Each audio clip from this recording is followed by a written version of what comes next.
রব্বুল আলামিন তার বান্দাকে এত ভালোবাসেন, একজন সাহাবী কতগুলি পাখির বাচ্চা নিয়ে রাসূলের কাছে হাজির হয়েছেন।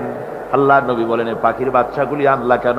সাহাবী বলেন, হুজুর এই পাখির বাসাটা ভেঙে গিয়েছিল, বাচ্চাগুলি যখন ধরলাম ওর মা আমার মাথার উপরে ঠোকরাতে লাগলো, সে নিজের জীবনের মায়াকে উপেক্ষা করে বাচ্চাগুলিকে হেফাজত করার জন্য আমার উপরে ঝাঁপিয়ে পড়লো। আমি নিয়ে এসেছি এখানে, এই দেখুন ঘরের মধ্যে ঢুকেছে, এখানে ওই পাখিটা এসেছে। আমি রাসূলকে দেখাতে এলাম প্রাণী জগতে মায়ের সন্তানের প্রতি কত মায়া, সেটা দেখাতে এলাম। আল্লাহর নবী বলেন, ও সাহাবী, প্রাণী জগতে সন্তানের প্রতি মায়ের কতটুকু মহব্বত তুমি তাই আমাকে দেখাতে এসেছো। শোনো, এই প্রাণী জগতে সন্তানের প্রতি মায়ের যত মহব্বত, তার চাইতে লক্ষ কোটি গুণে বেশি মহব্বত বান্দার প্রতি আল্লাহ রব্বুল আলামিনের। মহব্বতকে, করুণাকে, রহমতকে, ভালোবাসাকে 100 ভাগ করা হয়েছে। 100 ভাগ করে 99 ভাগ আল্লাহ নিজের কাছে রেখেছেন, আর একটা ভাগ তামাম পৃথিবীর প্রাণী জগতে আল্লাহ ছড়াই দিয়েছেন। একটা ভাগ দিয়েছেন সারা দুনিয়ায় প্রাণী জগৎ। সেই একটা ভাগে এই শত সহস্র কোটি প্রাণীর মধ্যে যেটুকুন আমরা পাইছি, এতটুকুন মহব্বতে সন্তানের জন্য কলিজায়, সন্তানের কোনো অকল্যাণ হলে কলিজায় পানি থাকে না, সন্তানের কোনো অসুবিধা হলে বা মা বাপের কষ্ট হলে বা কারো কোনো কষ্ট হলে আমরা এই ধরনের আমাদের অবস্থা সৃষ্টি হয়ে যায়। এক ভাগ তামাম পৃথিবীর সমস্ত প্রাণী জগতে ছড়ায় দেওয়ার পর আমাদের অবস্থা যদি এই হয়, তাহলে 99 ভাগ রহমত যার কাছে, বান্দার প্রতি তার মহব্বত কতখানি। সাহাবায়ে কেরামদের সঙ্গে রোমকদের লড়াই হতেছে, রোমক সৈন্যরা যুদ্ধে জিততে পারতেছে না কিছুতেই। এরপরে তারা গোয়েন্দা বিভাগের লোক পাঠায় দিল, এদের সঙ্গে জিততে পারি না কেন, একটু খুঁজে দেখে আসো রাত্রে এরা করেটা কি। গোয়েন্দা বিভাগের লোক সারা রাত ঘুরে ঘুরে তারপরে এসে রিপোর্ট করলো। এরপরে এসে তাদের প্রধানের কাছে রিপোর্ট করলো, আমরা যার কাছে গিয়েছিলাম দেখে এলাম, হুম হুম বিল্লাইলি রহবানুন ওয়া বিন্নাহারি ফুরসানুন, আমরা দেখে এলাম যাদেরকে দিনের বেলায় প্রচন্ড শক্তিশালী বীর যোদ্ধা রূপে যাকে যুদ্ধ করতে দেখেছি ময়দানে, রাতের বেলায় দেখলাম গিয়া একেবারে নিতান্ত ফকিরের মতো, কেউ তো সেজদায় পড়ে কাঁদতেছে, কেউ আবার তেলাওয়াত করতেছে, চোখ দিয়া পানি পড়তেছে, আবার কেউ নামাজ পড়তেছে, আবার কেউ হাত তুলে রেখেছে তাদের প্রভুর দরবারে, চোখের পানিতে তাদের চোখ বুক ভেসে যেতেছে। সারাটা রাত তেলাওয়াত আর সেজদার নামাজের মধ্যে তারা এভাবে কাটিয়ে দিয়েছে। সেনাপতি এই রিপোর্ট শোনার পরে বললেন, ও গোয়েন্দা বিভাগের লোকেরা, আমার রোমক সৈন্যরা শোনো, যে জাতির নৈতিক মান এত উচ্চে, ওই জাতির সঙ্গে যুদ্ধ করা মানে আমাদের আত্মহত্যা করার শামিল। এদের সাথে কিছুতেই আমাদের পক্ষে পারা সম্ভব না। হ্যাঁ, এদের সাথে পারা যাবে যদি এই সম্পর্ক নষ্ট করে দেওয়া যায়। আল্লাহর সাথে তাদের এই গভীর সম্পর্ক যেটা আছে, এই সম্পর্ক নষ্ট করে দিতে হবে, তাহলেই কেবলমাত্র সম্ভব হবে। এদের নৈতিক চরিত্র ধ্বংস করার জন্য প্রচেষ্টা চালাও, তাহলে হয়তো আমরা কামিয়াব হতে পারবো। আমার বন্ধুগণ, এই জন্য গভীর রাত্রে যারা ইমানদার ব্যক্তি, তাদের জন্য গভীর রাত্রে জাগার একটা ব্যবস্থা আল্লাহ পাক বলেছেন। ইমানদার ব্যক্তিদের জন্য এটা হলো 2 নম্বরের বৈশিষ্ট্য। ওয়াল্লাযীনা ইয়াকুলুনা রাব্বানা সরিফ আন্না আযাবা জাহান্নাম ইন্না আযাবাহা কানা গরামা। রহমানের বান্দার, খাঁটি বান্দার 3 নম্বরের বৈশিষ্ট্য হচ্ছে এই, তারা আল্লাহ রব্বুল আলামিনের দরবারে হাত তুলে ফরিয়াদ জানায়, আল্লাহর কাছে মোনাজাত করে, আল্লাহ রব্বুল আলামিনকে বলে, আয় আল্লাহ, হে আমার প্রভু, আয় আমার রব, জাহান্নামের আগুন থেকে দয়া করে আমারে বাঁচাও। জোরে বলেন আমিন, জোরে বলেন আমিন। জাহান্নামের বর্ণনা আমরা এই মাহফিলে করেছি, করি নাই? মনে আছে? দারুণ কঠিন জায়গা, অত্যন্ত কঠিন জায়গা, মারাত্মক জায়গা জাহান্নাম। ওই জাহান্নামের জন্য আল্লাহর কাছে কাঁদতে হবে, মাপ চাইতে হবে জাহান্নাম থেকে। মুমিন ব্যক্তির 3 নম্বরের বৈশিষ্ট্যই তাই, সে বলবে, রব্বানা সরিফ আন্না আযাবা জাহান্নাম ইন্না আযাবাহা কানা গরামা। আয় আল্লাহ, তোমার জাহান্নামের শাস্তি থেকে তোমার কাছে মাপ চাই। আল্লাহ পাক বলেন, এই জাহান্নামের শাস্তি বড়ই প্রাণান্তকার হবে। ইন্নাহা সাআত মুস্তাকাররান ওয়া মুকামা। জাহান্নাম হচ্ছে অবস্থানের জন্য অত্যন্ত নিকৃষ্ট, খুবই খারাপ জায়গা এই জাহান্নাম। কিন্তু মুসলমানদের অবস্থাটা ভিন্ন। মুসলমানেরা নেক আমল করে, ইবাদত বন্দি করে, তা সত্ত্বেও তার কলিজা কাঁপতে থাকে। সুবহানাল্লাহ, তার কলিজা কাঁপতে থাকে যে আমি যে ইবাদত করছি এই ইবাদত আল্লাহর দরবারে মঞ্জুর হচ্ছে কিনা। এই জন্য তার মন কাঁদতে থাকে। সে আমলের উপর নির্ভর করে থাকে না, সে আল্লাহর দয়ার উপরে নির্ভর করে। কিসের উপরে নির্ভর করে? আল্লাহর দয়া, আল্লাহর রহমতের উপরে নির্ভর করে। আর সে আল্লাহর কাছে কাঁদতে থাকে, রব্বুল আলামিন তুমি দয়া করে মেহেরবানি করে আমার হিসাব নিও না, আমার এই হিসাব করে যদি বেহেশতে দাও তাহলে তো বেহেশতে যাইতে পারবো না। কিয়ামতের দিন আল্লাহ রব্বুল আলামিন কোন মানুষকে যদি হিসাবের জন্য ধরে ফেলেন তাহলে ওই বান্দার আর জাহান্নাম ছাড়া কোনো পথ নাই। এই জন্য আল্লাহ শিখায় দিয়েছেন, বান্দা দোয়া কর, ওয়া আদখিলনাল জান্নাতা বিগাইরি হিসাব, আয় আল্লাহ বিনা হিসাবে তোমার জান্নাত আমাকে দান করো। আবার হুজুর দোয়া করেছেন, আল্লাহুম্মা হাসিবনি হিসাবান ইয়াসীরা, আয় আল্লাহ তুমি আমার সহজ হিসাব নাও। পড়েন, আল্লাহুম্মা হাসিবনি হিসাবান ইয়াসীরা, হিসাবে ইয়াসীর, সহজ হিসাব, আয় আল্লাহ তুমি আমার সহজ হিসাব নাও। এই হাদিসের ব্যাখ্যায় এসেছে সহজ হিসাব কি? ব্যাখ্যায় এসেছে সহজ হিসাবটা হচ্ছে আল্লাহ রাব্বুল আলামিন কিয়ামতের ময়দানে তার কোন বান্দাকে যদি রহমত করতে চান, কোন বান্দার প্রতি যদি দয়া করতে চান, কাউকে যদি ক্ষমা করতে চান, তাহলে আল্লাহ রাব্বুল আলামিন তাকে একটা পর্দার আড়ালে ডেকে নেবেন। একটি পর্দার আড়ালে রেখে নিয়ে আল্লাহ পাক জিজ্ঞেস করবেন, বান্দা তুই কি এই গুনাহগুলি করেছিলি নাকি, এই সব গুনাহ করেছিস নাকি? আল্লাহ জিজ্ঞেস করবেন বান্দাকে, অবস্থাটা কেমন হবে চিন্তা করেন, বান্দা এইগুলি করেছিস নাকি? বান্দা ভয়তে থরথর করে কাঁপতে থাকবে, কলিজা ভয়তে কাঁপতে থাকবে, অস্থির হয়ে যাবে। সে স্বীকার করবে, রব্বুল আলামিন তুমি যা বলেছো আমি সব অন্যায় আমার দ্বারা হয়েছে, আমি বুঝতে পারি নাই, আমাকে মাফ করে দাও। রব্বুল আলামিন বান্দাকে বলবেন, যা বান্দা আমি তোকে মাফ করে দিলাম, আমার জান্নাতে চলে যা। সুবহানাল্লাহ সুবহানাল্লাহ। সুতরাং জাহান্নামের শাস্তি থেকে সব সময়ের জন্য আল্লাহর কাছে মাফ চাইতে হবে। ওয়াল্লাযীনা ইযা আনফাকু লাম ইউসরিফু ওয়া লাম ইয়াকতুরু ওয়া কানা বাইনা যালিকা কাওয়ামা। রহমানের প্রকৃত খাঁটি বান্দা তারা, যারা নাকি যখন খরচ করে খরচের সময় বেহুদা খরচ করে না, আবার খরচের ভিতরে কার্পণ্যতাও তারা করে না।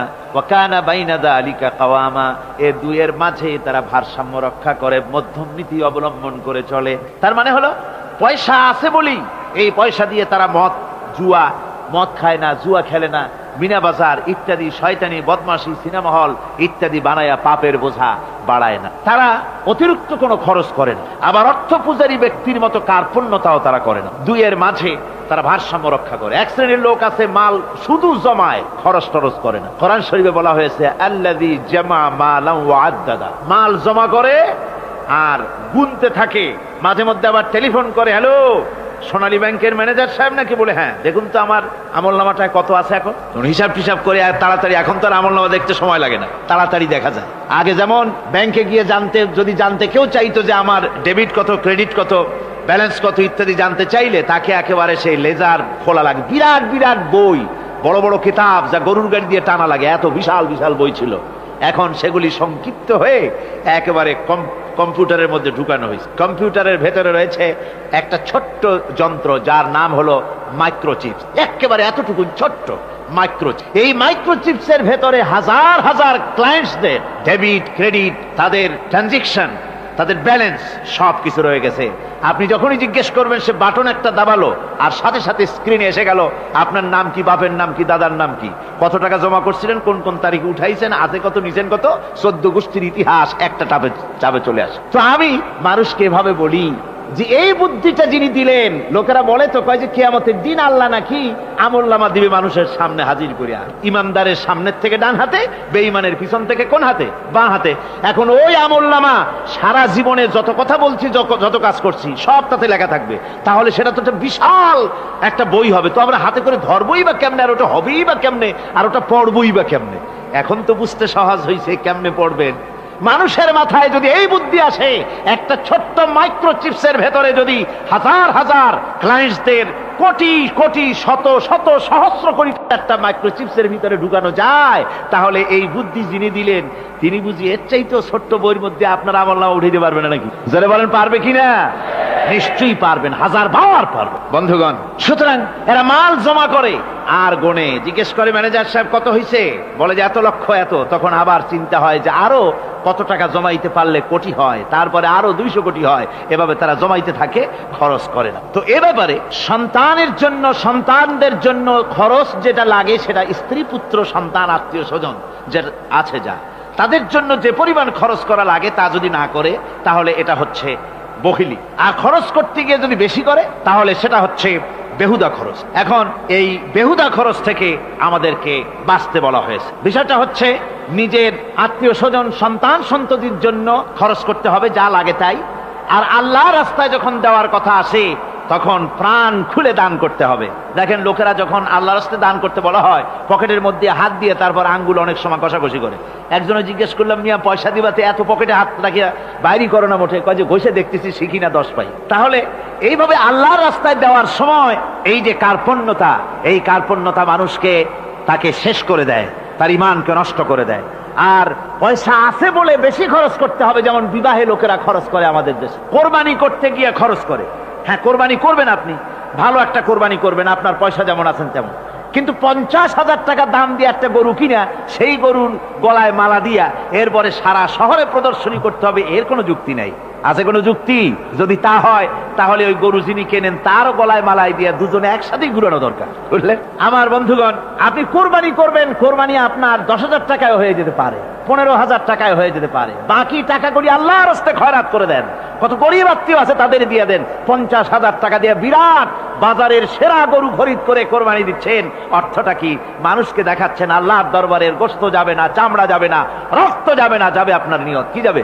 নিয়ত। সুতরাং আল্লাহর রাস্তায় যখন খরচ করবেন সেই খরচ করার ব্যাপারে তখনও নিয়তটা দেখতে হবে। হালাল পথে খরচ করতে গেলেও নিয়তটা দেখতে হবে, এবং তখনও বেহুদা খরচ করা যাবে না। বিবাহে যেভাবে খরচ আজকাল করে মানুষেরা, হুজুর সাল্লাল্লাহু আলাইহি ওয়াসাল্লাম বলেছেন যে বিবাহে যত খরচ কম সেই বিবাহ তত বরকতপূর্ণ।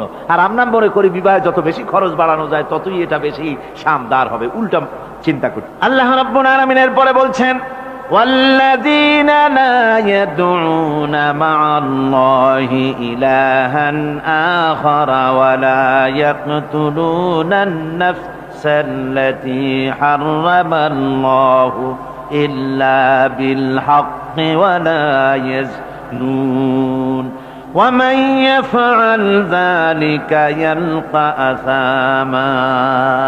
আর রহমানের খাঁটি বান্দা যারা, তাদের 5 নম্বরের বৈশিষ্ট্য হচ্ছে এই যে তারা আল্লাহর সাথে, আল্লাহকে বাদ দিয়ে অন্য কাউকে ইলাহা বলে, মাবুদ বলে ডাকে না। এই ব্যাপারেও ব্যাখ্যা আমরা এই মাহফিলে দিয়েছি, মনে আছেন আপনাদের? আল্লাহ ছাড়া অন্য কাউকে ইলাহা বলে ডাকা যাবে না। ওয়ালা ইয়াকতুলুনা আন-নাফসাল্লাতী হারামাল্লাহু ইল্লা বিল হক। আর আল্লাহ যে সমস্ত প্রাণকে, আর ওই লোকেরা যারা নাকি আল্লাহ ছাড়া, ইমান রহমানের বান্দা যারা, তারা একদিকে তো আল্লাহ ছাড়া অন্য কাউকে ডাকে না, মাবুদ বলে স্বীকার করে না, অন্যদিকে আল্লাহর হারাম করা প্রাণগুলিকে তারা ধ্বংস করে না। অর্থাৎ আল্লাহ যাদেরকে হত্যা করতে নিষেধ করেছেন, প্রাণীদেরকে হত্যা করতে, মানুষ হত্যা করতে নিষেধ করেছেন, আল্লাহর নিষেধ, আল্লাহ যেগুলি জায়েজ করেছেন সেগুলি বাদ দিয়ে হত্যা করা, এগুলি তারা করে না। ওয়ালা ইয়াজনুন, আর তারা জেনা ব্যভিচারেও লিপ্ত হয় না। এটা হচ্ছে যে এই সমস্ত লোকগুলি তারা গুনাহ থেকে মুক্ত থাকতে চেষ্টা করে, তারা আল্লাহ ছাড়া আর কাউকে রব বলে ডাকে না, ইলাহ বলে ডাকে না, মাবুদ বলে ডাকে না। হযরত ইবনে মাসউদ রাদিয়াল্লাহু তাআলা আনহু বলেছেন, তিনি রাসূল পাক সাল্লাল্লাহু আলাইহি ওয়াসাল্লামের কাছে জিজ্ঞেস করেছিলেন, হে রাসূল, সবচাইতে বড় গুনাহ কি? হুজুর বলেছেন সবচাইতে বড় গুনাহ 3টা। সবচেয়ে বড় গুনাহটা কয়টা? রাসূল পাক সাল্লাল্লাহু আলাইহি ওয়াসাল্লাম বলেছেন সবচাইতে বড় গুনাহ হচ্ছে 3টি। একটি হচ্ছে তুমি যদি কাউকে আল্লাহর সমতুল্য প্রতিদ্বন্দ্বী বানিয়ে যদি তার কাছে কিছু চাও, তাহলে এটা সবচেয়ে বড় গুনাহ। সন্তান দিতে পারেন আল্লাহ, তোমাকে রোগমুক্ত করতে পারেন আল্লাহ, আল্লাহ যা করতে পারেন এই সব বিষয়গুলি যদি মানুষের কাছে চাও, তাহলে তুমি আল্লাহর জায়গায় তাকে বসালে, এটা সবচেয়ে বড় গুনাহ। আর 2 নম্বরের গুনাহ হচ্ছে নিজের সন্তান তোমার খাবার খাবে, তোমার খাবারে সন্তান ভাগ বসাবে, এই ভয়তে সন্তানকে হত্যা করা, এটাও বিরাট পাপ। আর 3 নম্বরে হচ্ছে প্রতিবেশীর স্ত্রীর সঙ্গে জেনা করা, এটা হলো আরেকটি। মোট 3টি গুনাহ বলেছেন রাসূলুল্লাহ, সবচাইতে মারাত্মক গুনাহ। তার মধ্যে এই গুনাহগুলি তো আমাদের সমাজে চালু আছেই, একদিকে সমাজের ভেতরে রয়েছে আল্লাহ ছাড়া মানুষের কাছে, মাজারের কাছে গিয়া, কবরের কাছে গিয়া, কবরওয়ালার কাছে চাওয়ার এই রেওয়াজ চালু আছে। এই রেওয়াজ কি চট্টগ্রামে কমেছে না বেড়েছে? কমেছে। জোরে কোন আলহামদুলিল্লাহ। কমে গিয়েছে, আগের তুলনায় বহুত কমেছে। যারা এই মাজারকে নিয়ে ব্যবসা করে তারা অনেকে বলেছেন যে আমাদের ইনকাম আগে যা ছিল তার থেকে 4 আনায় নেমে গিয়েছে, 12 আনাই শেষ। জোরে কোন আলহামদুলিল্লাহ। জোরে বলেন আলহামদুলিল্লাহ। এই মাজার পূজা থেকে বাঁচতে হবে। 2 নম্বরে রয়েছে সমাজের ভিতরে চালু আছে এই যে সন্তান হত্যা করা, এই হত্যা করার এক রেওয়াজ চালু আছে। এরপরে রয়েছে এমনে মানুষকে হত্যা করা। কলেজ ইউনিভার্সিটিতে যেভাবে মানুষ হত্যা করা হচ্ছে, এরা জানে না নিজের আদর্শকে প্রতিষ্ঠার জন্য আন্দাজ এবং অনুমানের উপরে ভিত্তি করে জেদ করে মানুষকে হত্যা করছে। কি বলেন, করে না? আল্লাহ রাব্বুল আলামিন বলেন, ওয়ামান ইয়াকুতুল মুমিনা মুতাআম্মিদান ফাজাযাউহু জাহান্নাম খালিদিনা ফিহা আবাদান। আল্লাহ রাব্বুল আলামিন বলেন, মুমিন বান্দা কি কেউ যদি ইচ্ছে করে কাউকে হত্যা করে তাহলে তার জায়গা হবে জাহান্নাম, তার আর কোনো শাস্তি নাই, একমাত্র জাহান্নামই হবে তার শাস্তি, চিরকাল জাহান্নামের ভিতরে থাকতে হবে। জোরে বলেন নাউজুবিল্লাহ। আজকে কলেজের মধ্যে, ইউনিভার্সিটিতে অনবরত আমরা হত্যাকাণ্ডের খবর শুনতে পাচ্ছি, সমানে হত্যা হচ্ছে। এই যে সন্ত্রাস এবং হত্যা যা হচ্ছে কলেজ ইউনিভার্সিটিতে, আপনারা আমাকে বলেন অনুরূপ হারে মাদ্রাসায় এই ধরনের সন্ত্রাস হচ্ছে? এত আস্তে জবাব দিলেন তাহলে বোধহয় হচ্ছে দেশে। মাদ্রাসায় সন্ত্রাসের কারণে কোন টাইটেল মাদ্রাসা, ফাজেল মাদ্রাসা সন্ত্রাসের কারণে বন্ধ হয়েছে এমন কোন নজির আপনারা পেয়েছেন? পান নাই। কেন পান? কলেজ বন্ধ হচ্ছে, ইউনিভার্সিটি বন্ধ হচ্ছে সন্ত্রাসের কারণে। মাদ্রাসা বন্ধ হয় না কেন? তার কারণ হচ্ছে কলেজ ইউনিভার্সিটিতে কোরআন পড়ানো হয় না, হাদিস পড়ানো হয় না, তাই তারা হত্যা করলে কি পাপ হয় তাও জানে না। হত্যা পাপ, হত্যার পাপ তো দূরের কথা, মানুষ কোরআন শুনতে আসে, কোরআন শুনতে আসাটাও তাদের বরদাস্ত হয় না। আমি জানতে পারলাম, এ মাহফিল আসার সময় জানতে পেরেছি, চট্টগ্রাম বিশ্ববিদ্যালয়ের কাছে থেকে শ্রোতৃমণ্ডলী মাহফিলের শ্রোতারা বাসে যখন আসতেছিল, সেখানকার কিছু সংখ্যক ছেলেরা ইট পাটকেল মেরেছে বাসের উপরে, বহুত লোক সেখানে আহত তারা করেছে। নাউজুবিল্লাহি মিন যালিক। কি শিক্ষা দেওয়া হচ্ছে সেখানে? কিন্তু মাদ্রাসায় তো হচ্ছে না। কেন হয় না? তার কারণ হচ্ছে মাদ্রাসাগুলিতে কোরআনে কারীম পড়ানো হয়, রাসূলুল্লাহর হাদিস পড়ানো হয়, সেখানে জানানো হয়, এই কথাগুলি পড়ানো হয়। যদি কেউ কাউকে হত্যা করে জাহান্নাম ছাড়া কোনো জায়গা থাকবে না, চিরকাল জাহান্নামে থাকতে হবে, এই ভয়তে ওরা হত্যার ভিতরে যায় না। এই জীবন জীবন নয়, পরকাল আছে, কিয়ামতের দিন আল্লাহর দরবারে দাঁড়ায়া জীবনের সবকিছুর হিসাব দিতে হবে।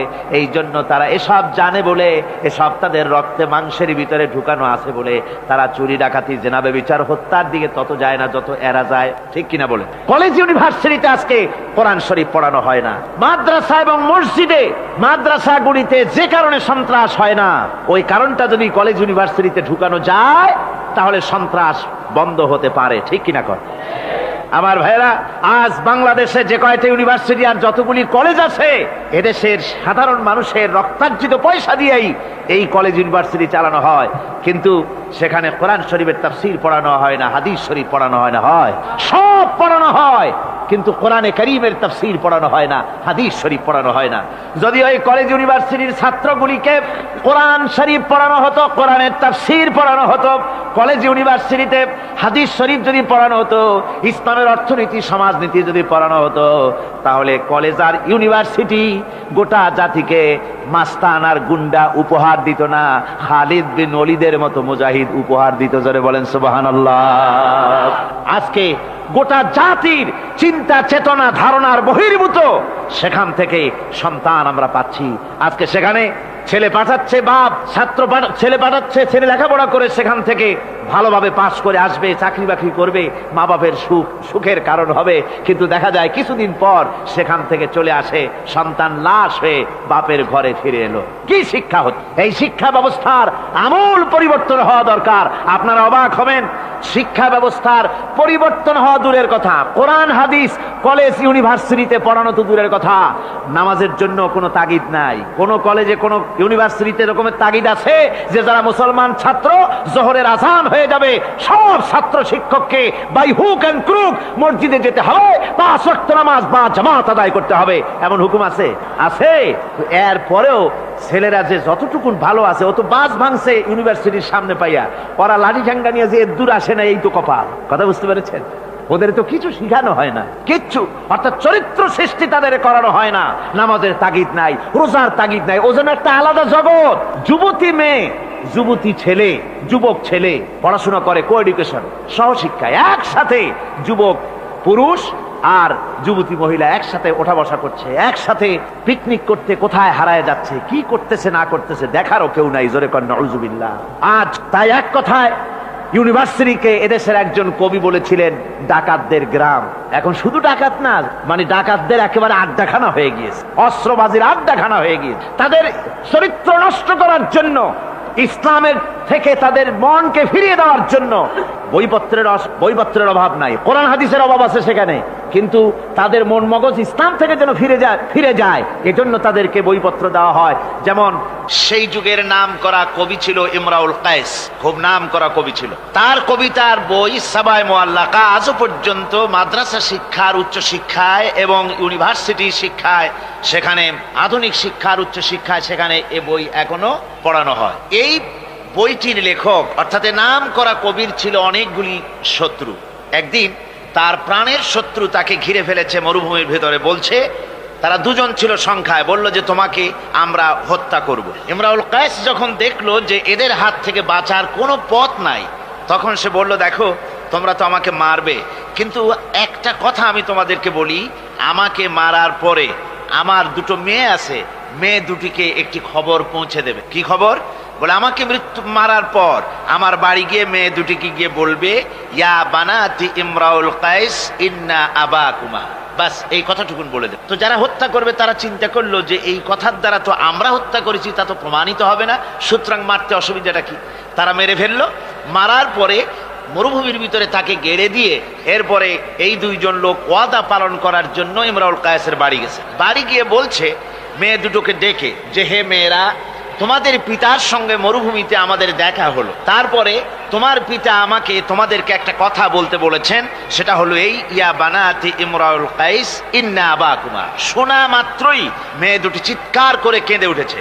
তাদের চিৎকার শুনে আশেপাশের লোকেরা এসে জিজ্ঞেস করলো, তোমরা কাঁদছো কেন? কয় যে এই দুটি লোক আমার পিতাকে হত্যা করেছে। কয় কি করে বুঝলে? কয় এই যে এদের কাছে আমার আব্বা একটা খবর পাঠাইছেন, খবরটা হলো ইয়া বানাতি ইমরাউল কায়েস ইন্না আবাকুমা। ওরা বলছে এতে ওরা হত্যা করেছে, তা কি করে বোঝা গেল? এর অর্থ তো হচ্ছে যে হে ইমরাউল কায়েসের মেয়েরা, নিশ্চয়ই তোমার পিতা, তো নিশ্চয়ই তোমার পিতা কি খায় না ঘুমায় না, বিদেশে গেছে, কি করে বোঝা গেল যে সে নিহত হয়েছে? মেয়ে দুটি বলছে, দেখো আমার পিতা যে কবিতার পংক্তি বলেছেন এর দ্বিতীয় লাইন আমরা জানি কি হবে, ইয়া বানাতি ইমরাউল কায়েস ইন্না আবাকুমা, এর দ্বিতীয় লাইন হবে কাদ কুতিলা ওয়া কাতিলুহু লাদাকুমা। এর দ্বিতীয় লাইন হবে নিশ্চয়ই তোমার পিতা নিহত আর হত্যাকারীরা দুজনই তোমাদের সম্মুখে উপস্থিত। এখন আপনারা চিন্তা করেন যে মহিলারা পর্যন্ত সেই যুগে কতখানি বুদ্ধিমতী, কতখানি তারা বুৎপত্তি সম্পন্না ছিল সেই যুগের মহিলারা পর্যন্ত, পুরুষ তো দূরের কথা। তো জ্ঞান বুদ্ধি সবই ছিল, সব থাকা সত্ত্বেও এই যে তারা চুরি করত, ডাকাতি করত, জিনা করত, ব্যভিচার করত একটি জিনিসের অভাবে। কয়টি জিনিসের অভাবে? সেই জিনিসটা হচ্ছে ওদের কাছে ওহির জ্ঞান ছিল না। ওহির জ্ঞান না থাকার কারণে ওদের এই চরম দুরবস্থা হয়েছিল। আর রাসূল পাক সাল্লাল্লাহু আলাইহি ওয়াসাল্লাম ওহির জ্ঞান দিয়ে ওই জাতিকে গোটা পৃথিবীর মধ্যে শ্রেষ্ঠ জাতিতে পরিণত করে দিয়েছিলেন। আজকে আমাদের দেশের শিক্ষা ব্যবস্থায় ওই ওহির জ্ঞান নাই, যার ফলে আমাদের দেশে ছেলেরা শিক্ষিত হয় কিন্তু সেই যুগের লোকেদের মতো হতে পারছে না, কলেজ এবং ইউনিভার্সিটি ওই ধরনের লোক তৈরি করতে পারছে না। আমার বন্ধুগণ, সে যুগের থেকে আমরা উন্নতি অনেক করেছি, উন্নতি বিশেষ বিশেষ ক্ষেত্রে এই করেছি। সে যুগের লোকেরা, তারা যারা চোর ছিল, চুরি করত, তারা লেখাপড়া জানতো না। আজকে যারা চুরি করে তারা তো কমসে কম ম্যাট্রিক পাস। সে যুগে যারা ডাকাতি করত তারা লেখাপড়া জানতো না, আজকের যারা ডাকাত তারা কমসে কম বিএ পাস। আগের যুগে, সেই যুগে যারা নাকি মানুষ হত্যা করত তারা লেখাপড়া জানতো না, আর আজকে যারা মানুষ হত্যা করে তারা রীতিমতো শিক্ষা গ্রহণ করে কোথায় কেমনে আঘাত দিলে তাড়াতাড়ি মরে এটা জেনে শুনে ট্রেনিং নিয়ে তারপরে মানুষকে হত্যা করে। অগ্রগতি উন্নতি এতটুকুন হয়েছে, কিন্তু মৌলিক মানবীয় গুণাবলী সৃষ্টি করার জন্য কোরআনের অবদানের কোনো বিকল্প নাই। জোরে কোন সুবহানাল্লাহ। আমি গত 4 দিন আপনাদের সামনে কোন সূরা আলোচনা করেছি? সূরা ফুরকান। আমি সূরাটিকে শেষ করতে পারবো না, মানে মাঝখান থেকে আলোচনা করতে পারবো না, যেহেতু সময় নেই, আজকেই তো শেষ হয়ে যাবে। সেই জন্য আমি বেছে নিয়েছি সূরা ফুরকানের শেষ রুকুটি আপনাদের সামনে আজকে আলোচনা করব, যেখানে আল্লাহ রাব্বুল আলামিনের খাঁটি বান্দা তৈরি করার পরিকল্পনা আল্লাহ দিয়েছেন। খাঁটি বান্দা হওয়ার জন্য আল্লাহ পাক একটা ফর্মুলা বলেছেন, সেই ফর্মুলাটা আজকে আমরা এখানে আলোচনা করব। এই ফর্মুলা দিয়েই জনাবে মুহাম্মদ রাসূলুল্লাহ সাল্লাল্লাহু আলাইহি ওয়াসাল্লাম একটি সুন্দর সমাজ সৃষ্টি করেছিলেন, একটি আর্থসামাজিক সুন্দর সমাজ বিনির্মাণে যে ধরনের লোক তৈরি করা দরকার ছিল, এই কোরআনে কারীমের মাধ্যমেই রাসূল পাক সে ধরনের লোক তৈরি করেছিলেন। আসুন শয়তানের ওয়াসওয়াসা থেকে পানাহ চেয়ে নিয়ে আমরা কথা শুরু করি। আউযু বিল্লাহি মিনাশ শাইতানির রাজীম। বিসমিল্লাহির রাহমানির রাহিম। মুফিদুর রহমান সাহেব আমাকে খবর দিলেন, ওনার কাছে খবর এসেছে যে মানুষ ভিড়ে এবং চাপে শ্বাসরুদ্ধ হয়ে মরে যাওয়ার উপক্রম হয়ে যাচ্ছে বিভিন্ন জায়গায়। তা আমি আপনাদেরকে অনুরোধ করব, যিনি যেখানে আছেন সামনের দিকে বাড়ার কোনো চেষ্টা করবেন না। রাস্তায় থাকেন, ড্রেনের পাশে থাকেন, গাছের উপরে থাকেন, ছাদের উপরে থাকেন, যেখানে থাকেন সেখানে বসে পড়েন। রাস্তা তো ট্রাফিক বন্ধ করে দেওয়া হয়েছে, গাড়ি ঘোড়া এসব রাস্তায়, এ মাহফিলের চারদিকের সমস্ত রাস্তার গাড়ি ঘোড়া বন্ধ করে দেওয়া হয়েছে। ফলে আপনারা রাস্তার উপরে বসে পড়েন, দাঁড়িয়ে থাকবেন না। দাঁড়াতে গেলেই মানুষের চাপে হেলাধুলা করবেন, পড়ে যাবেন, হাত পা ভেঙে যাওয়ার প্রাণান্তকার দশা হওয়ার সম্ভাবনা হবে। সুতরাং আমি সকলকে অনুরোধ করছি, মেহেরবানি করে কোরআনের সম্মানে, এ মাহফিলের সম্মানে আপনারা যার যার জায়গায় বসে পড়েন। কেউ দাঁড়িয়ে থাকবেন না, আর মোটেই চাপাচাপি করবেন না, কেউ কথা বলবেন না, আর দাঁড়াবেনও না। শয়তানের ওয়াসওয়াসা থেকে পানাহ চেয়ে পরম করুণাময় আল্লাহ রাব্বুল আলামিনের নামে শুরু করছি। তাবারাকাল্লাযী জাআলা ফিস সামাই বুরুজাও ওয়া জাআলা ফিহা সিরাজাও ওয়া কামারাম মুনীরা ওয়া হুয়াল্লাযী জাআলাল লাইলা ওয়ান নাহারা খিলফাতান লিমান আরাদা আন ইয়াযাক্কার আও আরাদা শুকুরা। সাদাকাল্লাহুল আযীম। অতীব বরকতশালী সেই মহান সত্তা, যিনি আকাশ সমূহকে বুর্জ সমূহ দিয়ে যিনি সংস্থাপন করেছেন, বুর্জ স্থাপন করেছেন এবং তাতে একটি প্রদীপ স্থাপন করেছেন, আর আলোকমণ্ডিত এক উজ্জ্বল চাঁদ স্থাপন করেছেন। ওয়াহুয়াল্লাযী জাআলাল লাইলা ওয়ান নাহারা খিলফা। আর তিনি রাত এবং দিনকে পরস্পরের স্থলাভিষিক্ত বানিয়েছেন।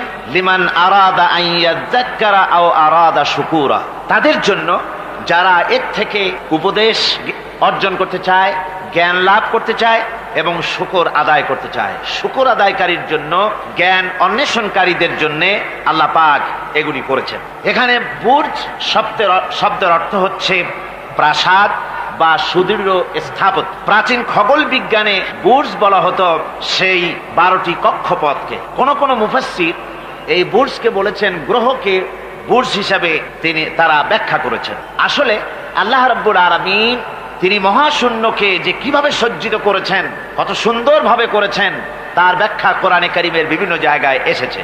আল্লাহ পাক বলছেন, ওয়ালাকাদ জাআলনা ফিস সামাই বুরুজাও ওয়া যায়্যানাহা লিন-নাযিরিন। আমি আকাশে বহু সংখ্যক সুদৃঢ় বুর্জ স্থাপন করেছি এবং দর্শকদের জন্য তা অত্যন্ত সুসজ্জিত করে সুদৃশ্য করে আমি সংস্থাপন করেছি, সুন্দর করে স্থাপিত করেছি। মহাশূন্য, এর মধ্যে আল্লাহ পাক সৃষ্টি করেছেন অগণিত গ্রহ উপগ্রহ।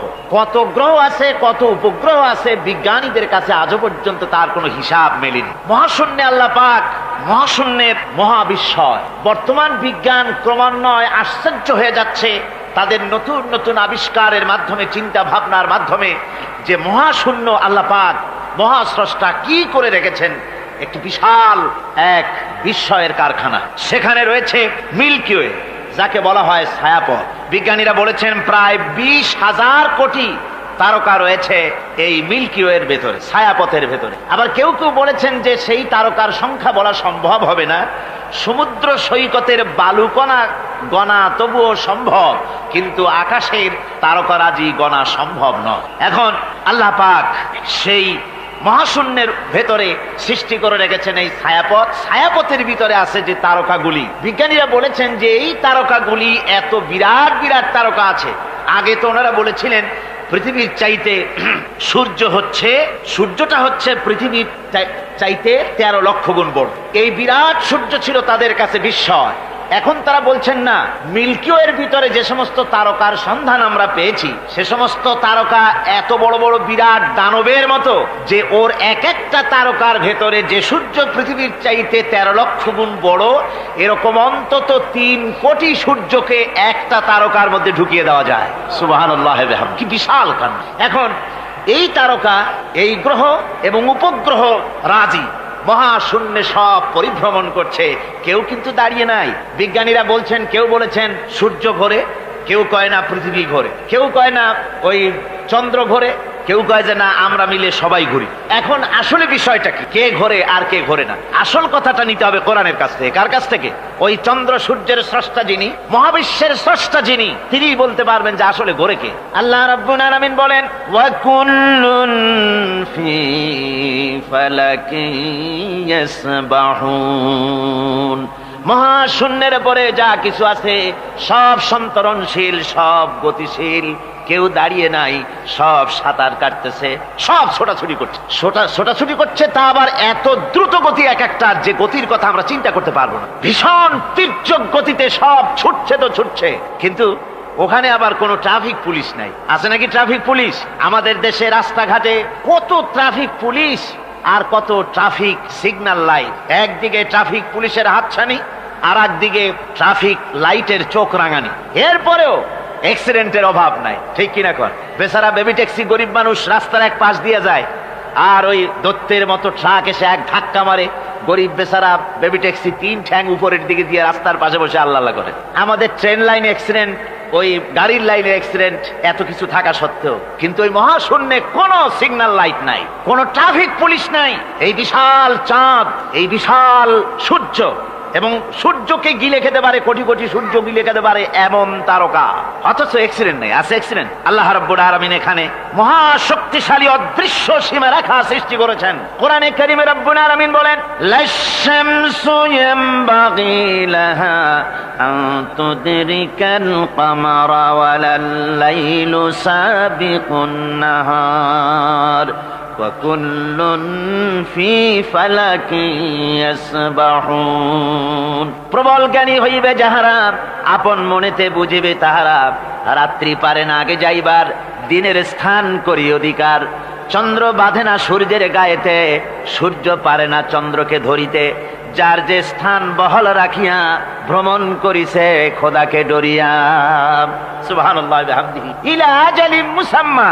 একটা নির্দিষ্ট সময় সীমা পর্যন্ত আপন আপন কক্ষপথে সব ছুটবে আর ছুটবে, কারো সঙ্গে কারো সংঘর্ষ হবে না। যেরকম সুবহানাল্লাহ। এরপরে ওই মহাশূন্যে অসংখ্য তারকারাজি আল্লাহ সৃষ্টি করে রেখেছেন। এত সুন্দর সুন্দর তারকা আল্লাহ বানিয়েছেন। আল্লাহ রাব্বুল আলামিন বলেন, ওয়ালাকাদ যায়্যানাস সামাআদ দুনিয়া বিমাসাবিহা ওয়া জাআলনাহা রুজুমান লিশ-শায়াতিন। এই দুনিয়ার আকাশখানিকে তারকা প্রদীপ দিয়া সাজায় রেখেছি মনের মতন, দেখো তুমি তাকাইয়া, কি সুন্দর করে তারকাগুলি বানিয়ে রাখলাম, তাকিয়ে দেখো। বিজ্ঞানীরা বলেছেন এমন এমন অনেক তারকা আছে যা আমরা চোখে দেখি না, খালি চোখে ধরা পড়ে না। ওই তারকা এত ঊর্ধ্বে, ওই তারকা যেদিন তৈরি করা হয়েছে সেদিন থেকে নিয়ে আজ পর্যন্ত ওই তারকাগুলির আলো পৃথিবীর মাটি স্পর্শ করে নাই। সুবহানাল্লাহ। অথচ আলোর গতি হচ্ছে প্রতি সেকেন্ডে 1,86,000 মাইল। এই এর সেকেন্ড আপনার একে বলা হয় লাইট ইয়ার, আলোক বর্ষ। এই হিসাবের সেকেন্ড, এই হিসাবের মিনিট, এই হিসাবের সপ্তাহ, মাস এবং বর্ষ, এরকম অসংখ্য লাইট ইয়ার আলোক বর্ষ চলে গিয়েছে, আজও পর্যন্ত সেই তারকার আলো পৃথিবীর মাটি স্পর্শ করে নাই। তাহলে সেই তারকা কোথায়? সুবহানাল্লাহ পড়ে। যারা একটু আল্লাহরে গাইল দিতে পারে, একটু আল্লাহ এবং ইসলামকে অস্বীকার করতে পারে, তারা আবার হিরো হয়ে যায়। দেখছেন না অবস্থা? হিরো হয়ে যায়। ওরা বলে আল্লাহ নাই, আকাশ দেখে বলে যে মহাকাশ, আসলে তো মহাকাশ না, ওটা অনেক দূরে, তাই নীলা নীলা দেখা যায়, অন্ধকার অন্ধকার ওরকম নীল রঙের দেখা যায়, আসলে আকাশ বলতেও কিছু নাই। এরপরে ইউরি গ্যাগারিন, যিনি প্রথম মহাশূন্য পরিভ্রমণ করেছিলেন, তিনি মহাশূন্য পরিভ্রমণ করে ফিরে এসে বলেছিলেন, মহাশূন্য পরিভ্রমণ করে ফিরে এলাম। মুসলমানেরা যাকে আল্লাহ বলে, খ্রিস্টানের যাকে গড বলে, আল্লাহ আর খ্রিস্টান সেই গডের অস্তিত্ব লক্ষ লক্ষ মাইলের কোথাও দেখি নাই, পাই নাই। আমি বলি বেকুব, আল্লাহরে তুমি দেখবা? তুমি তো তোমার নিজের শরীরও দেখো না। তোমার মাথাটার পেছনটা দেখতে কেমন, তোমার পিঠটা দেখতে কেমন, তোমার বডির একদম পেছনের অংশটা দেখতে কেমন, তা কি জিন্দিগিতে আয়না ছাড়া দেখতে পেরেছো কোনোদিন? নিজের শরীরে দেখতে পাও না, আর শরীরের স্রষ্টা মহান আল্লাহকে দেখতে চাও, দারুণ দুঃসাহস পোষণ করতেছে। আল্লাহ পাকের ওই মহান সৃষ্টি, এই বিশাল সৃষ্টির তুলনায় আমাদের অবস্থান কোথায়? আমাদের অবস্থান হচ্ছে মহাসমুদ্রের ভিতরে কাগজ দিয়ে নৌকা বানায়া যদি ছেড়ে দেওয়া যায়, তো মহাসমুদ্রে কাগজের নৌকাটার যে অবস্থা, এই আল্লাহর মহাবিশ্বে মহাশূন্যের ভেতরে স্পেস, মহাশূন্য আল্লাহর মহাসৃষ্টি, এর ভেতরে আমাদের অবস্থানও আটলান্টিক মহাসাগরে কাগজের নৌকাটা যেমন, আমাদের পৃথিবীর অবস্থাটা তেমন। সুবহানাল্লাহ। আল্লাহ কত বিরাট! সুবহানাল্লাহ। আমার বন্ধুগণ, আল্লাহ পাক বলছেন যে এইভাবে করে আমি চন্দ্র সৃষ্টি করেছি এবং সূর্য সৃষ্টি করেছি। ওয়াজআলা ফীহা সিরাজা ওয়া কামারাম মুনীরা, সেখানে একটা প্রদীপ আমি জ্বালিয়েছি, সেই প্রদীপটা হচ্ছে সূর্য। এই সূর্যটা হচ্ছে বিশাল, যা পৃথিবী থেকে 9,30,00,000 মাইল দূরে যে সূর্য অবস্থান করছে, এত দূরে থাকা সত্ত্বেও এই সূর্যের দিকে মানুষ খালি চোখে তাকাতে পারে না, এত উত্তপ্ত। সূরা নাবার মধ্যে আল্লাহ বলেছেন এটাকে ওয়াজআলনা সিরাজাও ওয়াহাজা, উত্তপ্ত, অতি উজ্জ্বল, অতি উত্তপ্ত প্রদীপ। এই সূর্যটাকে আল্লাহ বলেছেন তার তাপ এত বেশি যে পৃথিবীর কোন কোন জায়গায় সূর্যের তাপ 140 ডিগ্রি ফারেনহাইট পর্যন্ত উঠে যায়, এত তাপ হয়। তো এই সূর্যের দিকে মানুষ যদি খালি চোখে তাকায়, তাহলে তার চোখের দৃষ্টিশক্তি বিনষ্ট হয়ে যাওয়ার সম্ভাবনা থাকে। এই সূর্য দিয়ে আল্লাহ পাক ফসল পাকান, এই সূর্য দিয়ে জীবকুলের প্রাণ শক্তির সঞ্চার করেন আল্লাহ পাক। এই সূর্য, বিজ্ঞানীরা বলেছেন, একটা বই আছে, লেখকের নাম আমার মনে নাই, man does not stand alone. এই বইয়ের ভিতরে এই বিজ্ঞানী লিখেছেন, আল্লাহর সৃষ্টি রহস্য সম্পর্কে লিখেছেন যে সূর্য যেখানে এখন আছে, স্রষ্টা নিশ্চয়ই একজন আছেন, তিনি বলছেন যে সূর্য যেখানে আছে ওখান থেকে যদি কিছু নিচে নেমে আসতো সূর্য, তাহলে গোটা পৃথিবী পুড়ে ছাই হয়ে যেত। আর যেখানে আছে ওখান থেকে যদি কিছু উপরে উঠে যেত, গোটা পৃথিবী হিম শীতলতায় গোটা পৃথিবী ফ্রিজ হয়ে যেত। অথচ একটা মাপা একটা জায়গায় আল্লাহ পাক এই সূর্যকে রেখেছেন। সুবহানাল্লাহ পড়েন। আবার চন্দ্রকেও এমন একটা মেজারমেন্ট করা জায়গায় আল্লাহ রেখেছেন, এই চন্দ্র যদি উপরে উঠে যেত, যেখানে আছে সেখান থেকে গোটা পৃথিবীটা মরুভূমি হয়ে যেত। আর যেখানে আছে সেখান থেকে যদি নিচে নেমে আসতো কিছুটা, তাহলে গোটা পৃথিবী বন্যায় প্লাবনে গোটা পৃথিবী ভেসে চলে যেত। সুবহানাল্লাহ বিহামদিহি। এই চন্দ্রকে আল্লাহ পাক এভাবে রেখেছেন, সূর্যকে এভাবে রেখেছেন। আবার এই সূর্যের রয়েছে অতি বেগুনি রশ্মি, সেই অতি বেগুনি রশ্মি যেন এমন একটা পাওয়ার আছে সূর্যের, যে সূর্যের তাপ যদি পৃথিবীর মানুষ গায়ে লাগে, ওই রশ্মিটা যদি লাগে, সৃষ্টি জগতের ক্যান্সার হবে, সৃষ্টি জগৎ মরে যাবে, বাঁচতে পারবে না, অসুখ করবে। সেজন্য ওজোন স্তর একটা আল্লাহ বানিয়ে রেখেছেন, ওজোন একটা স্তর, যেটাকে বিজ্ঞানীরা এখন বলছেন গ্রিন হাউস এফেক্ট। এই ওজোন স্তরে ফাটল ধরেছে, বিজ্ঞানীরা লক্ষ্য করেছেন ওজোন স্তরে ফাটল ধরে সূর্যের সেই ক্ষতিকারক পাওয়ারটা পৃথিবীর মাটির কাছে চলে আসতেছে। এখন এটাকে ঠেকাবার ব্যবস্থা করা হচ্ছে। আমার বন্ধুগণ, এটা কেন হচ্ছে? আল্লাহ রাব্বুল আলামিন বলেন, ওয়ামা আসাবাকুম মিন মুসিবাতিন ফাবিমা কাসাবাত আইদিকুম, তোমাদের উপরে যত বিপদ আসে, মুসিবত আসে, সব তোমাদের হাতের কামাই করা, দুই হাতের কামাই করা, দু হাত দিয়ে যা কামাই করেছো তার ফল তোমাদের পেতে হচ্ছে। গ্রিন হাউস এফেক্ট কেন হলো? কারণ হচ্ছে আমাদের গাড়ি থেকে যে কার্বন ডাই অক্সাইড, কালো ধোঁয়া আমরা বের করি, আমাদের মিল কল কারখানা থেকে যে চিমনি থেকে কালো ধোঁয়া বের হয়, এগুলিকে শোষণ করার জন্য, এগুলিকে নষ্ট করার জন্য হলো গাছ। গাছ হলে মানুষের বন্ধু। আমরা জনমের মতো গাছ কাটি, লাগাই না। এভাবে করে প্রকৃতির ভারসাম্য আমরা নষ্ট করেছি। আমরা প্রকৃতির ভারসাম্য নষ্ট করবার জন্য ইচ্ছে করে দেশের পাহাড়গুলিকে ধ্বংস করছি, অথচ আল্লাহ পাক বলেছেন এই পাহাড় পৃথিবীর ভারসাম্য রক্ষার জন্য, প্রকৃতির ভারসাম্যকে রক্ষা করার জন্য আমি পাহাড় সৃষ্টি করেছি। জোরে বলেন সুবহানাল্লাহ। মানুষ এভাবে নিজের সর্বনাশ নিজেই করতেছে। আল্লাহ পাক বলছেন এভাবে করে আমি সব কিছুকে একটা সুন্দর পদ্ধতি দিয়ে সৃষ্টি করেছি। আর ওই যে আলোকমণ্ডিত চাঁদ, ওই চাঁদ সম্পর্কে প্রশ্ন তুলেছে কাফেরেরা, যে চাঁদটা কি? ওয়ায়াসআলুনাকা আনিল আহিল্লাম কুল হিয়া মাওয়াকিতু লিন্নাস। আল্লাহ রাব্বুল আলামিন বলেন, নবী আপনাকেই প্রশ্ন করা হয় চাঁদের ক্রমবর্ধমান এবং ক্রমহ্রাস সম্পর্কে, যেটা কি আপনি তাদেরকে বলে দেন। আমি এই চাঁদকে একটা প্রাকৃতিক ক্যালেন্ডার বানায়া, চিরস্থায়ী ক্যালেন্ডার বানিয়ে তাম পৃথিবীর মানুষের জন্য আকাশে ঝুলায় রেখেছি, মহাশূন্যে টানায় রেখেছি, যেন প্রতিদিন রাত্রিবেলায়, দিনের বেলায়, রাতের বেলায় তারা দিন, রাত, মাস, বছর গণনা করতে পারে। এই জন্য বিনা পয়সার একটা ক্যালেন্ডার আমি ঝুলায় রাখছি। জোরে বলেন সুবহানাল্লাহ। এমনি করে চাঁদ এবং সূর্যকে আমি সৃষ্টি করে দিই। আল্লাহ পাক বলেন, ওয়াহুয়াল্লাযী জাআলাল লাইলা ওয়ান নাহারা খিলফাতান লিমান আরাদা আন ইয়াযাক্কারা আও আরাদা শুকুরা। আর আমি দিন এবং রাতকে একে পরস্পরের স্থলাভিষিক্ত বানিয়েছি, যারা শুকর আদায় করবে আর যারা এর দ্বারা জ্ঞান অর্জন করবে তাদের জন্য। অর্থাৎ তারা এগুলি দেখে মনে করবে যে এগুলি খালি খালি না। এই যে রাত আসতেছে, দিন আসতেছে, দিন এবং রাত্রের এই যে পরিবর্তনটা, এর মধ্যে রয়েছে নিদর্শন। সূরা আলে ইমরানের মধ্যে আল্লাহ পাক বলেন, ইন্না ফি খালকিস সামাওয়াতি ওয়াল আরদি ওয়াখতিলাফিল লাইলি ওয়ান নাহার লাআয়াতিন লিউলিল আলবাব। যারা নিশ্চয়ই আমার এই সৃষ্টি রহস্য সম্পর্কে, দিন এবং রাতের পরিবর্তনের ব্যাপারে যারা চিন্তা করে, গবেষণা করে, তাদের জন্য আমি অনেক কিছু চিন্তার বিষয়ের মধ্যে রেখে দিয়েছি। তারা এসব আমার সৃষ্টি নৈপুণ্যতা দেখে তারপরে তারা হতবাক, বিস্ময় বিমুখ হয়ে তারা বলে, এগুলি দেখে আর বলে, আল্লাযীনা ইয়াযকুরুনাল্লাহা কিয়ামান ওয়া কুউদান ওয়া আলা জুনুবিহিম ওয়া ইয়াতাফাক্কারুনা ফি খালকিস সামাওয়াতি ওয়াল আরদ। তারা বসা অবস্থায়, দাঁড়ানো অবস্থায় আমার প্রশংসা করে আর বলে, রব্বানা মা খালাকতা হাযা বাতিলান সুবহানাকা ফাকিনা আযাবান নার। আয় আল্লাহ পাক, তুমি কোনো কিছু খেল তামাশার বিষয়বস্তু করে তৈরি করো নাই, অতএব জাহান্নামের শাস্তি থেকে তুমি আমাকে রক্ষা করো। আল্লাহর নবী বলেছেন, আল্লাহর সৃষ্টি নৈপুণ্যতা সম্পর্কে যদি কোনো বান্দা 1 ঘন্টা চিন্তা করে, 1 ঘন্টা যদি গবেষণা করে, চিন্তা করে, রব্বুল আলামিন তার আমলনামায় 60 বছরের নফল ইবাদতের সওয়াব লিখে দেন। জোরে বলেন সুবহানাল্লাহ। আল্লাহ পাক এই সমস্ত কথা বলে এখন ওই ফর্মুলা বলতেছেন যে আসলে আমার বান্দা হওয়ার জন্য, খাঁটি বান্দা হওয়ার জন্য তার কয়েকটি বৈশিষ্ট্য থাকতে হবে। আল্লাহ পাক এখানে 8টি বৈশিষ্ট্য বর্ণনা করেছেন। আল্লাহর খাঁটি বান্দা হওয়ার জন্য বৈশিষ্ট্য কয়টা লাগবে? 8টি। বেহেশত কয়টা? বেহেশত কয়টি?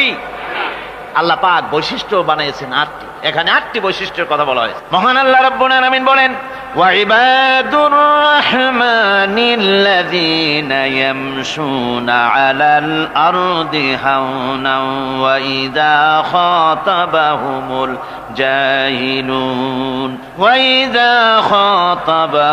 الجاهلون قالوا سلاما।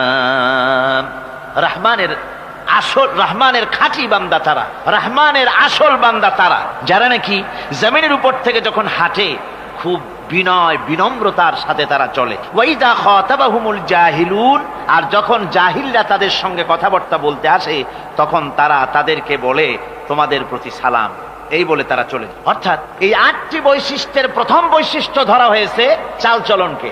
ইমানদার খাঁটি বান্দা যারা, তাদের চাল চলন সম্পর্কে প্রথম বৈশিষ্ট্য ধরা হয়েছে। তার মানে হচ্ছে নির্লজ্জ, স্বৈরাচার, মাস্তান, গুন্ডা, বদমাশ, অত্যাচারী, এদের চালচলন এক ধরন। আবার অন্যদিকে ব্যক্তিত্ব সম্পন্ন, মর্যাদাবান, এরপরে শিক্ষিত, ভদ্র, মার্জিত, তাদের চালচলন ভিন্ন ধরনের। এই দুই শ্রেণীর চালচলন কি একরকম হয় নাকি? একরকম হয় না। তার কারণ হচ্ছে ব্যক্তির চালচলনের মাঝেই তার অবস্থাটা বোঝা যায় যে আসলে লোকটি কেমন। আল্লাহ রাব্বুল আলামিন এই কথার দ্বারা এটা প্রমাণ করতে চান যে মোমেন বান্দা যারা হবে, আল্লাহর খাঁটি বান্দা যারা হবে, তাদের পরিচয় দেওয়া লাগবে না। তাদের চালচলন দেখে, তাদের হাঁটা দেখে, তাদের চলা দেখে, তাদের বলা দেখে, তাদের আচরণ দেখে লোকেরা বুঝতে পারবে যে ইনি হচ্ছেন আল্লাহর একজন খাঁটি বান্দা, একজন মোমেন ব্যক্তি, একথা বুঝতে পারবে। আর সে ব্যক্তি জমিনের উপরে চলবে খুবই বিনম্র ভাবে। কোরআনে কারিমে অন্য জায়গায় আল্লাহ রাব্বুল আলামিন বলেছেন, ওয়ালা তামশি ফিল আরদি মারহান ইন্নাকা লান তাখরিকাল আরদা ওয়া লান তাবলুগাল জিবালা তুলা। আমার জমিনের উপরে অহংকারের পদবরে হেঁটো না, আমার জমিনের উপরে অহংকার করে জমিনের উপরে হেঁটো না। তুমি জমিনের উপরে অহংকার করে হেঁটে পদাঘাত দিয়ে আমার এই জমিনকে ফাটায় দিতে পারবে না। আর তুমি লাফ দিয়ে আমার আকাশে, আমার পাহাড়ের উচ্চতাও তুমি ছাড়িয়ে যেতে পারবে না। অহংকার করে কেউ কি পায়ের আঘাত দিয়ে জমিনটাকে ফাটায় দিতে পারে? কি বলেন, পারবে? আর অহংকার করে লাফ দিয়ে পাহাড়ের উচ্চতাও কি কেউ ছাড়িয়ে দিতে পারবে? পারবে না। সুতরাং অহংকার, মোমেন ব্যক্তি যারা, তারা অহংকার করতে পারে না। অহংকার মোমেনের স্বভাব নয়। অহংকার করতে পারে কেবলমাত্র আল্লাহ রাব্বুল আলামিন। অহংকার হচ্ছে আল্লাহ পাকের ইজাত। অহংকার কে করতে পারেন? আল্লাহ পাক করতে পারেন। মানুষের অহংকার শোভা পায় না। মানুষ, তোমার আবার অহংকার কিসের? এক ফোঁটা নাপাক পানি দিয়ে যার জন্মের উৎস, এমন নাপাক পানি যা শরীর থেকে নির্গত হলে পরে গোসল করা ফরজ হয়ে যায়, এমন এক ফোঁটা নাপাক পানি যার জন্মের উৎস, তার অহংকার কি? অহংকার করবেন আল্লাহ রাব্বুল আলামিন। হাদিসে কুদসির ভিতরে এসেছে, আল্লাহ পাক বলেছেন, যে ব্যক্তি অহংকার করে সেজন্য আমার চাদর নিয়ে টানাটানি করে। জোরে কর নাউযুবিল্লাহি মিন যালিক। সুতরাং মোমেন বান্দা যিনি হবেন, আল্লাহর খাঁটি বান্দা, রহমানের খাঁটি বান্দা, সে ব্যক্তি কখনো জমিনের উপর অহংকারের সাথে চলাফেরা করবে না, বরং তার চাল চলন হবে অত্যন্ত বিনম্র। আর কি? আর হলো জাহিলদের সঙ্গে সে কোনো বিতর্কে লিপ্ত হবে না। জাহিলরা গালাগালি দেবে, গালাগালির জবাবে সে গালাগালি দেবে না। জাহিলরা অত্যাচার করবে, অত্যাচারের জবাবে সে অত্যাচার করবে না, বরং তাদেরকে দেখলে, তারা অত্যাচার করতে আসলে, তারা গালাগালি দিলে তাদের জবাবে ইদফা বিল্লাতি হি আহসান, তাদের জবাবে তাদেরকে সালাম দিয়ে সেখান থেকে তারা কেটে পড়বে। সূরা কাসাসে অন্য জায়গায় আল্লাহ রাব্বুল আলামিন একথা আবার এভাবে বলতেছেন, ওয়াইজা সামিউল লাগবা আ'রাদু আনহু ওয়া ক্বালু লানা আ'মালুনা ওয়া লাকুম আ'মালুকুম সালামুন আলাইকুম লা নাবতাগিল জাহিলিন। আল্লাহ পাক বলছেন যে যখন মোমেনেরা পরস্পরে মোমেনদের সাথে জাহিলদের যখন দেখা সাক্ষাৎ হয়ে যায়, যখন ঝগড়ায় লিপ্ত হতে চায়, তখন মোমেনেরা, যারা মোমেন বান্দা, আল্লাহর খাঁটি বান্দা, তারা বলবে যে তোমাদের আমলের প্রতিফল তোমরা পাবা, আমাদের কৃতকর্মের ফল আমরা পাবো। সুতরাং তোমাদের প্রতি সালাম, তোমাদের সাথে আমাদের কোনো সম্পর্ক নাই। ঝগড়াঝাটি না করে তারা ফিরে আসবে। আল্লাহ পাক এরপরে বলেন, ওয়াল্লাযীনা ইয়াবিতুনা লিরাব্বিহিম সুজদান ওয়া কিয়ামা। রহমানের খাঁটি বান্দা তারাই আরেকটি বৈশিষ্ট্য, তাদের এই 2 নম্বরের বৈশিষ্ট্য বার বলা হচ্ছে। রহমানের, আল্লাহর খাঁটি বান্দার 2 নম্বরের বৈশিষ্ট্য যেটা হচ্ছে এই যে তারা রাত কাটায় তার রবের হুজুরে, আল্লাহর দরবারে সেজদা দিয়ে দাঁড়িয়ে থেকে কান্দাকাটি করে তারা রাত গুজরান করে। জোরে বলেন সুবহানাল্লাহ।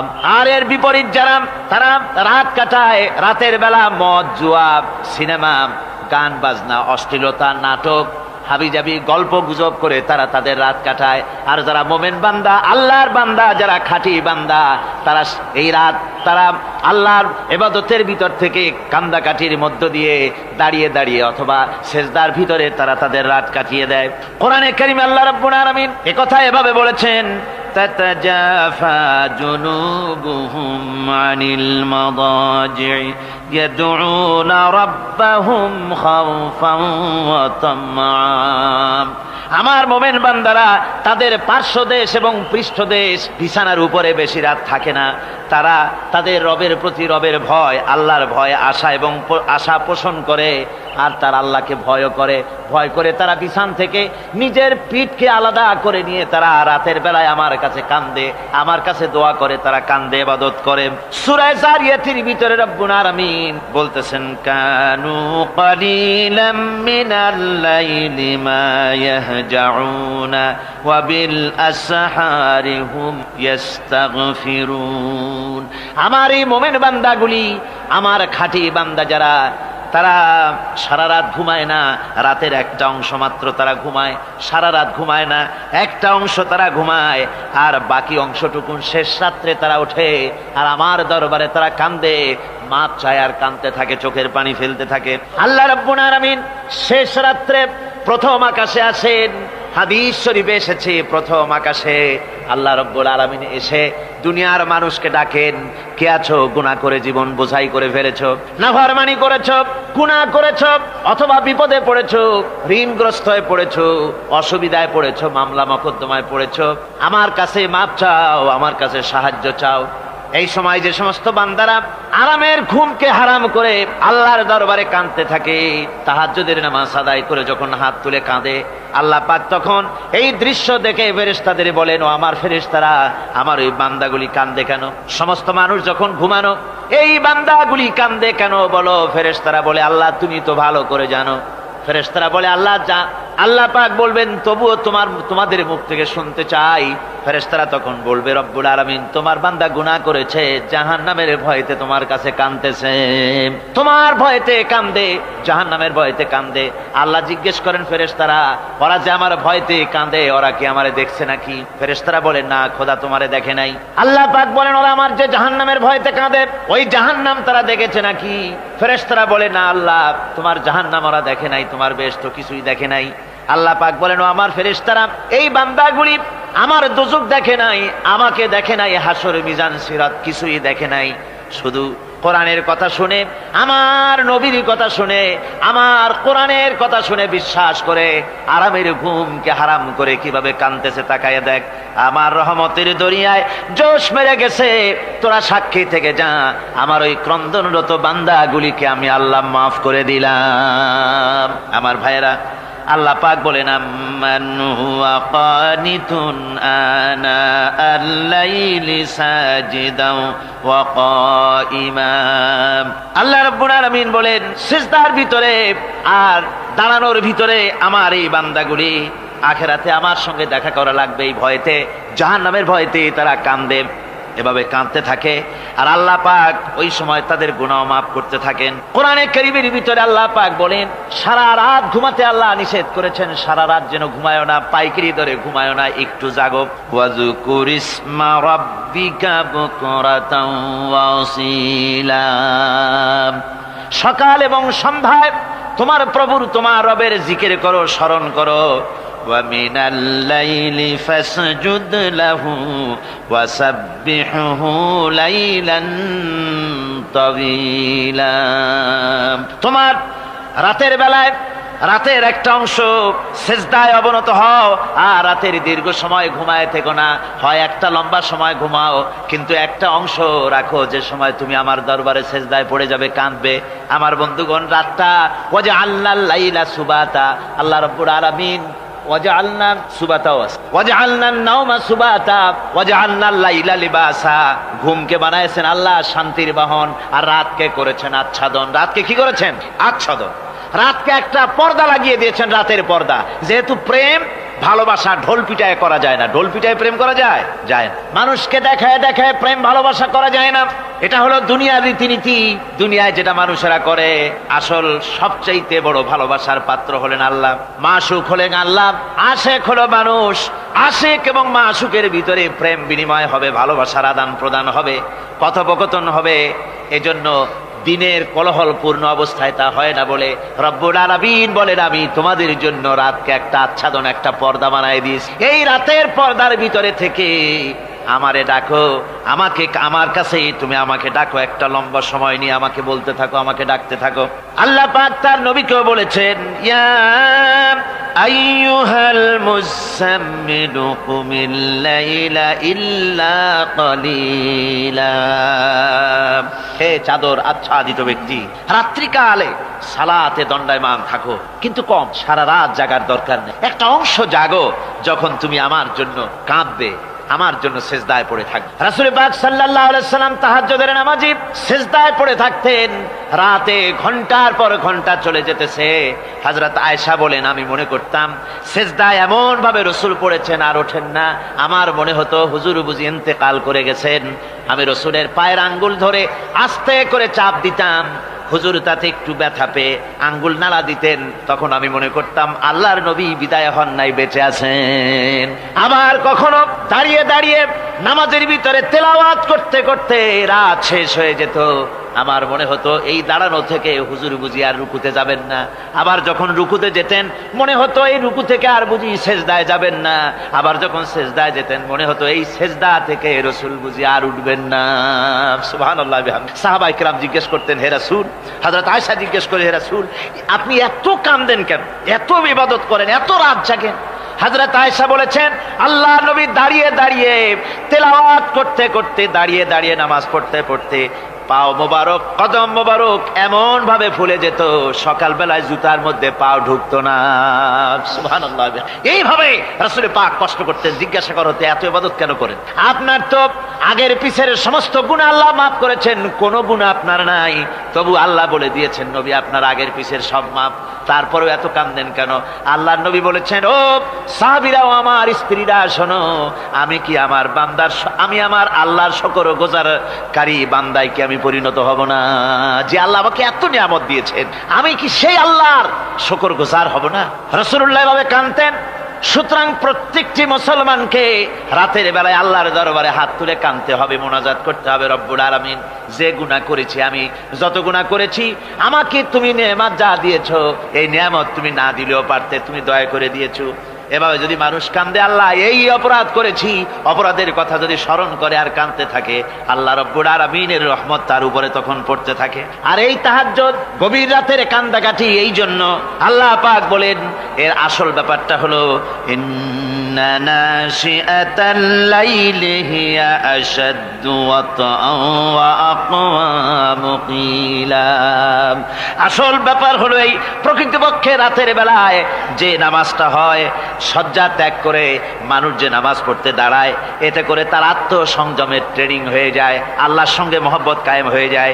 ইসলামী আন্দোলনের বিজয়ের জন্য কর্মীদের এটা সবচাইতে বড় ওষুধ। শুধু হরতালের প্রোগ্রাম দিয়া, শুধু মিছিলের প্রোগ্রাম দিয়া ইসলামী আন্দোলন বিজয় কোনো কালে হয় নাই আর হবেও না।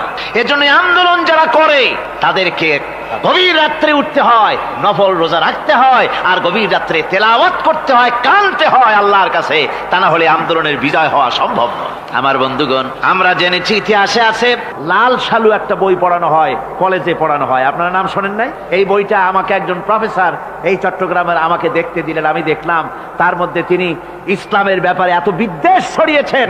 এক জায়গায় তিনি লিখতে গিয়ে লিখেছেন, আমি পড়লাম, নিজে পড়েছি, যে দেশে যত টুপি দেখা যায় জমিনে এত শস্য হয় না। এদেশে এই মোষ দাড়িগোপ ওঠার আগেই কোরআন শরীফ হেফজ করা সারা, অথচ জমিনে শস্য নাই। জমিনের শস্য আর কোরআন শরীফ পড়ার সাথে তুলনা করে উপহাস করেছে রীতিমতো। একটা দুশ্চরিত্র খলনায়ককে দিয়ে সেখানে কোরআন হাদিসকে বিকৃত করার অপচেষ্টা চালানো হয়েছে। এরকম একটা নিকৃষ্ট বইকে তারা স্কুলে এবং কলেজে সেখানে পড়াশোনার ব্যবস্থা করে দিয়েছে। আর ইসলামের ব্যাপারে যদি কেউ গাইল দিতে পারে, তাহলে সে বইটাকে খুব সুনাম সুখ্যাতি করে বাজারে ছড়াবার চেষ্টা করা হয়, ঠিক কিনা কর? যে কবি, ওই আগেই বলেছি, যে কবি ইসলামের গাইল দিতে পারবে সে সবচাইতে বড় কবি। যে সাহিত্যিক ইসলামকে খোসা দিয়া, কোরআনকে খোসা দিয়া কথা লিখতে পারবে, সে হলো শ্রেষ্ঠ সাহিত্যিক, ঠিক কিনা কর?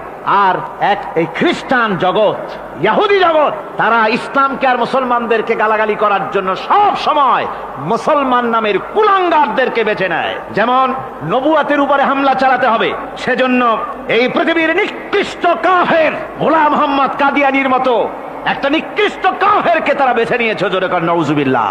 তার নাম একটা মুসলমানই না। আবার আমাদের দেশে আল্লাহকে রসুলকে গালি দিতে হবে, দাউদ হায়দারের মতো একটা জাহান্নামের কীটকে তারা বেছে নিয়েছে মুসলমান নামের। আবার রসুলকে গালি দিতে হবে, হযরত আয়েশা সিদ্দিকা রাদিয়াল্লাহু তাআলা আনহাকে গালি দিতে হবে, সেজন্য মুসলমান নামের কলঙ্ক সালমান রুশদি নামক এক শয়তানকে এই ইহুদিরা বেছে নিয়েছে, ঠিক কিনা কর? কিন্তু এখন সালমান রুশদি যাবা কোথায়? এখন সালমান রুশদির উপরে যিনি হুকুম হজ জারি করেছিলেন ইমাম খোমেনি বেঁচে নাই, কিন্তু তার হুকুম এখনো বেঁচে আছে। উনি অর্ডার করেছেন যেখানে পাও সেখানে হত্যা করো, ফাকতুলু সালমান রুশদি হাইসু ওয়াজাদতুম, ওরে যেখানে পাও সেখানে হত্যা করো।